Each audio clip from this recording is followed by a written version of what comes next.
Hello everybody, welcome back to another episode of Life Stories. My name is Trent and I hope you guys are doing awesome as always. Today, we got stories coming at you from Reddit/entitledparents. So, without further ado, let's get it started. Our first story of the day is titled, Entitled Parent? Try Entitled Family. Now before we start, I want to make it known that this story does go to a bit of a dark place. Nothing we can't do on this channel, but just a warning. Reposted to spread the word. If you already read this, look in the comments. Mandatory phone user, so sorry for formatting.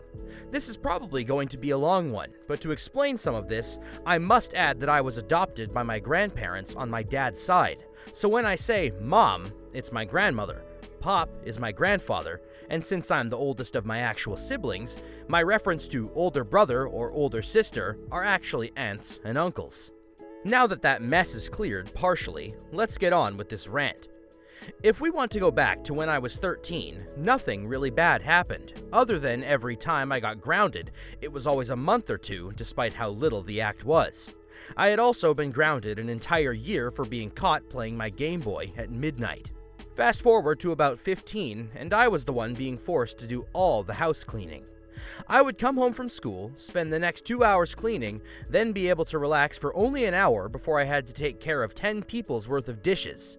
This would take anywhere from an hour to 2, depending on how lucky I was, being yelled at if I didn't do it right. My mom had on a few occasions gut-punched me for not doing chores correctly. Now, this was just my mom's, grandmother's doing. My dad wasn't hard on me at all.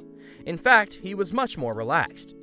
However, I had always noticed that he had always put my youngest brother first in everything, to the point where he never bought me anything while buying him an Xbox 360, and whenever those broke, replacement ones. When the Xbox One came out, I actually asked my dad about getting his old Xbox 360 since I knew he would be buying the Xbox One. Nope, he instead sold his Xbox 360 and bought himself and my youngest brother Xbox Ones. Now, when I was in 10th grade, I was going through some serious depression due to being treated like crap by my family. It was also because I was remembering some of the things my birth mom did to me that my brain had blacked out previously. My family had no interest in helping me, just repeating things they told me over and over. My mom, in particular, just kept telling me to talk to God about it. Okay, cool, but I need somebody who's going to talk back. I knew I couldn't talk to my uncle about it, because all he ended up doing was ranting about how my generation was stupid and think that everything on TV and video games is real. Either that, or he would end up mimicking everyone else who I'd tried to talk to. Thus, I ended up turning to drugs to help me cope.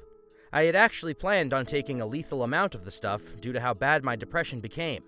However, before I could do that, my mom had found the stuff in my school backpack. She didn't ask questions or anything, just threatened to call the police. Before she did, she actually decided to instead put me through hard labor for a week. I couldn't eat anything else but a slice of bread and water. I couldn't sleep but for a few hours, 3 to 4 if I was lucky. And most of all, I was treated like I was just the scum on their boots. This didn't exactly help with my mental health situation, but things somewhat turned to normal after that week. Though that didn't last long since the family friend that was living with us at the time decided to over-exaggerate the smell of the cleaners I was using and accused me of huffing chemicals to my mom. Of course, my mom believed her because why not? Thus, we set the stage for the worst day to this date. I had woke up to go to school that day, and my oldest brother, not older than me, as he has a list of mental and physical disabilities, started yelling at me for reasons unknown to me. I had eventually told him to shut up due to both not understanding him, and I was already trying to get ready for school. Well, my mom came from her room and started accusing me of huffing, which I denied, since I obviously wasn't. Of course, she called me a liar, and brought me back to the porch, where she continued her accusations while I simply tried to hold back tears. Flash forward to when I was in school. I was in my class doing work when the vice principal came in and asked me to come with him. When I tried grabbing my bag, he simply told me he would carry it. I rather knew then that I was in serious trouble. He took me to the principal's office where the school officer, the principal, and a guidance counselor were. Now, the school had several guidance counselors due to how many students were going to school there, but the one that was in that room was not mine. The one that was mine very much knew what I was going through, and I still to this day believe he would have been the only one defending me. The whole group of them then decided to try to get me to confess to huffing chemicals, due to my mom deciding to call them and tell them all about it. The principal tried turning everything I said into a confession, and even stated something about protecting his 2 daughters from me, despite a literal predator being in the school, but he was protected due to being disabled. After they saw I was giving no ground on that, they changed the subject to my siblings, whom they claimed that my mom said were afraid of me. Of course, this hurt me a lot, but they continued grinding me on that and asking questions. Eventually, I just shut down and stopped talking. Then, the principal said the one sentence that sealed my hatred for him forever. "Get him out of here. We're not getting anything else out of him." I was sent back to class, but the rest of the day flashed by. I was just done. I didn't care anymore, nor did I want to. When I got back home, I just simply did my chores and sat on the couch. My mom and siblings were hiding in her room. When my pop came home, he slapped me across the face hard enough to send my glasses flying. Not the first, nor the last time this happened. And told me to never make a fist at my mom again.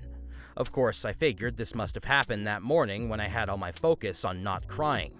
That was my breaking point. The point I decided nobody cared nor wanted to care. I went to the bathroom, closed the door, turned out the light, and just laid on the floor crying silently. And I had full intentions of chugging the entire gallon of bleach that was in the bathroom closet. Just when I decided to do it, something flashed at the corner of my eye, and suddenly I felt okay. Not happy, nor sad. Just okay. Of course, the way I was treated never changed, and even now, at 20 years old, my family still expects me to wait on them hand over foot. They also don't understand the last thing I want to do after working my 10-hour job is come home and do chores. I even pay them $100 a week just to live basically in the storage room of the house. Though they still treat me like I'm 15 and take away my Xbox and PlayStation, both of which I paid for.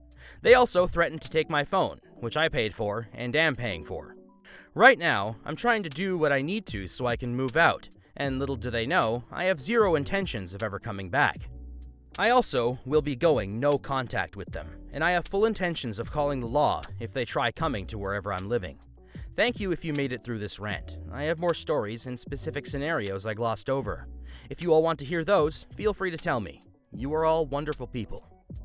It's not often on this channel that we get a story that kind of hits a darker spot the way this one was, but it's kind of important to acknowledge that there are people who do go through this. And from me to you, OP, I sincerely hope that the situation you're in does improve. Keep working hard, and I'm sure things will work out. Anyways, we got time for one more story, so let's move on to something that's hopefully a little more lighthearted, or at least absurd enough for us to laugh it off.